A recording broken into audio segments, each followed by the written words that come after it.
Hello, everyone. Hope you're having a fantastic day. My name is Kmart, and I want to talk about some basketball.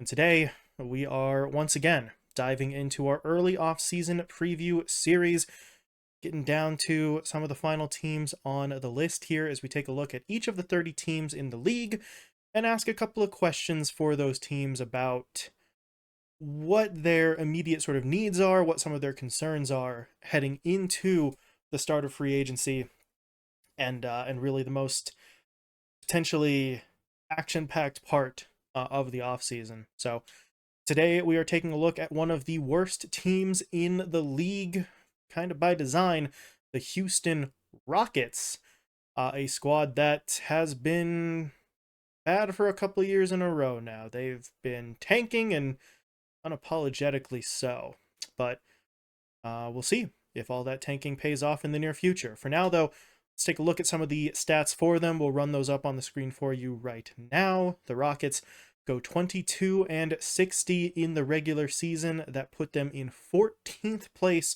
in the Western Conference and 4th in the Southwest Division. Obviously, with just 22 wins, they missed the playoffs and the play-in entirely.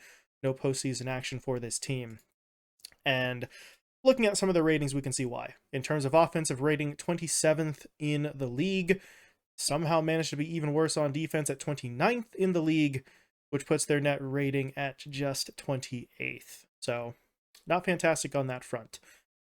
Close to league average in terms of their pace, though, 16th overall, while having the 24th highest payroll. So, if you're going to be bad, do it for cheap. At least can be one thing said positively of the Rockets. But those are the stats. Not very impressive right now, but as we said, this was or maybe still is a tanking team. But for now, we can take a look at some of the additions and losses for the Rockets. It's pretty much all additions at this point. They got a couple of guys in the first round of the draft. They took Amen Thompson with the 4th pick, I believe it was, and then they circled back around for Cam Whitmore at 20. So able to add a couple of young guys to the team that way. They also will be retaining Kenyon Martin Jr. They did exercise his team option, so he will remain with the squad. So that is it for the additions for Houston. Again, the losses column is pretty much empty for the time being. And that gets us straight into some of our questions here. And all these questions are kind of intertwined. I mean, effectively, they're three different ways of asking kind of the same question to just kind of give it away right off the top of the bat, but we're going to get through it anyway. Question one is, how does bringing in a potential star player change this team's plans? Now, there has been some speculation and sort of rumor mongering in recent days, well, basically since the season ended, that potentially linked the Rockets with some big names in the league. Originally, it was rumors about a James Harden reunion. That seems a little bit less likely now, with the news that came out recently that he's looking for a trade, although I suppose technically speaking, the Rockets could still be on the list of destinations. But Harden is not the only one, right? There's been other sort of big names on the market that the Rockets have at least sort of hinted that they might have interest in. How serious those rumors are, we can't really tell, but that's what's sort of out there right now. Now, the team has been committed to stockpiling assets and cultivating their young talent, sort of waiting to see if a diamond in the rough kind of develops or if a star player becomes available for either a trade or a free agent signing. As of right now, no clear leader appears to have emerged a la Shai Gilgeous-Alexander for the Thunder just yet. They do have these young players who have developed into solid pieces, right? Potential pieces that could fit very well alongside a big name or, you know, could be used as a valuable trade chip to bring a big name in. But I don't think we've really seen one guy in particular establish himself as the future of the Rockets just yet. Multiple guys have taken turns kind of having stretches of the season where they look impressive, but no one has consistently established themselves in that leadership role just yet, at least not from what I've been able to see. So all of those guys still have value, though. Still could be used, as I said, alongside a big name, or could be used in the trade market to try and bring one in. But that's the question for the Rockets, right? Do they pull the trigger on a move like that? And it's a pretty tough decision for them to make, though, especially when you consider bringing in one big name, going out and getting one guy, reeling in a big fish, really may not be enough to truly compete in the Western Conference. A lot of the squads that we saw sort of make the playoffs in the West last year were not all about one guy, right? You had two or three core pieces who were the main sort of pillars that you built the team around, but then you surrounded it with other talent. So, if the Rockets were to go out and get, for example, James Harden, that would not be enough by itself. You would still want to try and get a co-star or two or three solid guys to sort of build around him. And that would mean maybe having to part with even more of your young talent beyond just what you might have to give up to make the initial trade in the first place. So is that kind of move worth sacrificing everything that this team has been building for the past few years? Is it worth losing multiple picks or multiple young members of this core that you are sort of looking at their potential to grow over the next couple of seasons? That's really hard to say. It's not an enviable position here for the Rockets in terms of balancing the risk and the reward of making that kind of move. But that risk is exactly what leads us into the second question here for the Rockets. That question is, if the team isn't signing or trading for any sort of star player, should it simply stay the course, right? The Rockets don't have to go chasing big names this offseason, and if the team opts not to do so, then I believe that its overall operating procedure should simply remain in place for at least another year. That would mean, developing their young talent a little bit more, seeing what they can get from guys like Amen Thompson and Cam Whitmore, who they drafted and seem to be pretty excited about. Gauge what they can bring to the team, maintain your financial flexibility for something further down the line, save your cap space effectively, and see what you can get from there. It should be noted that no member of the Houston Rockets currently, their current roster, will be making more than $19 million a year at any point in any of their current contracts. No one is even in line to be bumped up to that threshold. In fact, the biggest cap hit for the team this year was actually the lingering cap hold from John Wall's former contract.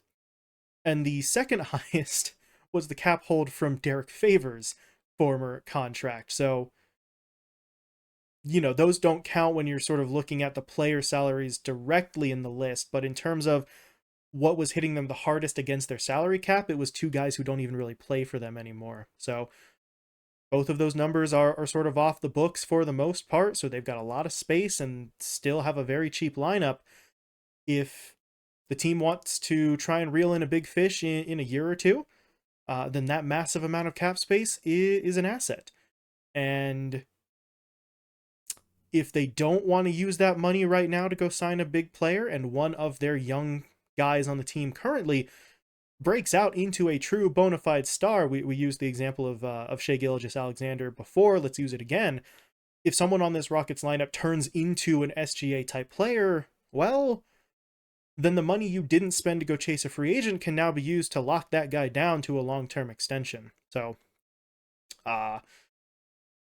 yeah, they really don't have to do too much right now if they don't want to. Of course, if they don't, this will very likely mean that the Rockets will probably suck for at least another season if they do opt to stay the course. But it feels like the team, the organization, the front office, and maybe most importantly, the fans are already sort of bracing for that possibility. The rebuild was sort of thrown in their faces, and at this point, I think they've come to accept it. And obviously, the fans would like the rebuild to end as quickly as possible. Every team that's in that phase wants to get back to contention as quickly as they can. But once you're in it, right? So I think to a certain extent, they have been ready for this to happen for the last couple of years. But yeah, they will probably be bad for at least another season if they opt not to make a move. But it is worth asking the question, without a star player, is the team in any sort of a competitive position? The answer is yes, technically speaking, but it is incredibly unlikely to happen. And we've been using the example repeatedly here. Let's use it one last time. For an example of what the Rockets would need to hope for, you can look to last year's Oklahoma City Thunder scenario, where they had a bunch of young guys with potential, but they were waiting for one of them to emerge as their clear-cut leader, and Shai Gilgeous-Alexander did that. He went from a guy who was putting up, relatively impressive, but maybe not eye-catching stats on a bad team, to a guy putting up monster stat lines as a scoring option and reaching an all-star level for that team. So the team's outlook, the Thunder's, went from wondering if they should lean towards maybe tanking in the first half of the season to making a genuine push for the play-in in the second half and actually reaching that play-in, even though they didn't make it all the way through the tournament. So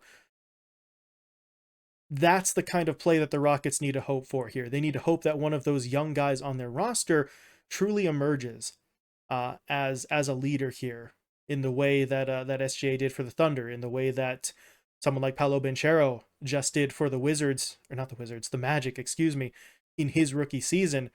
Someone has to step forward as the clear number one guy and have the stats to back that claim up. So guys like, Jalen Green, Kevin Porter Jr., right? I mean, honestly, any of them could step up. Those are just kind of the two off the top of my head.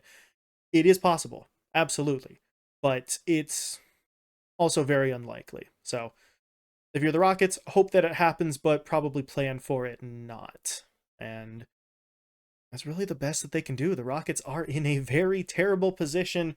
They kind of knew that was going to be the case when they started this rebuild. They would have to sort of bottom out and work their way up from there. So, that is what this is right now. But they've got a lot of young guys with a lot of potential, and I think they can work with that. So we'll see what the Rockets look like this season, whether we do start to see that improvement, or if we see them just cash in some of their chips and go for a big name. That possibility is still there, but we'll have to see what the front office thinks. But that is going to do it for the Rockets. Please feel free to share your thoughts. What direction do you think they should be going in? Of the guys that they have, the young guys on this roster, who do you think is the most likely to be that kind of breakout star player for them, if they even have one? And, well, do you believe that that either that will happen or the team will make some sort of big trade? But either way, thank you all so much for watching, and I will talk to you later.